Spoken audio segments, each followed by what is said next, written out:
অনেক মানুষ দেখবেন প্রশ্ন করে মালাকুল মউত একসাথে এতগুলা মানুষের জান কিভাবে কবজ করে, প্রশ্ন করে না? এখানে 10 জন, ওইখানে 10 জন, আমেরিকা 50 জন, বাংলাদেশে 100 জন, এক টাইম মানুষ মারা যায়। এতগুলো মানুষ কিভাবে মালাকুল মউত একা মানুষের জান কবজ করে?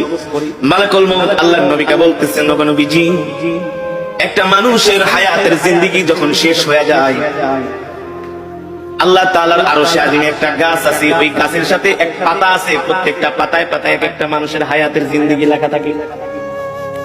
যখন তার হায়াতের জিন্দেগি শেষ হয়ে যায়, 40 দিন বাকি থাকে, তার হায়াতের জিন্দেগির ওই গাছের পাতাটা হলুদ বর্ণ হয়ে যায় 40 দিন আগে। ওই বান্দাকে যে ফেরেশতার মাধ্যমে রিজিক দেওয়া হয়, ওই রিজিক ওয়ালা ফেরেশতা 40 দিন আগে আয়েশা বইলা যায়, আল্লাহ তোমাকে 40 বছরের 50 বছরের জিন্দেগি দিয়া দুনিয়াতে পাঠাইছে, তোমার জন্য আল্লাহ যতটুকু রিজিক নির্ধারণ করছে, তোমার রিজিক খাওয়া শেষ, আর মাত্র 40 দিনের রিজিক বাকি আছে। কয়দিন?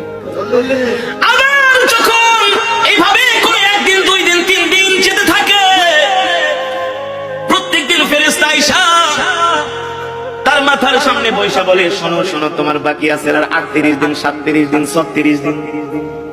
দেখেন আমার সাথে আপনাদের কথাগুলো মিলে কিনা।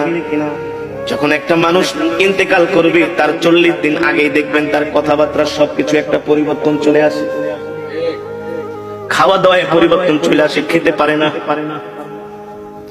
যে মানুষ আধা কেজি চাউলের ভাত খায়, 1 কেজি চাউলের ভাত খায়, আধা কেজি গরুর গোশত, 1 কেজি গরুর গোশত খেয়ে ফেলে, ওই মানুষ দেখবেন 1 মুঠো ভাতও খেতে পারে না। তার সামনে খাবার দিলে আর খাবার ভালো লাগে না। যে মানুষ 1-2 গ্লাস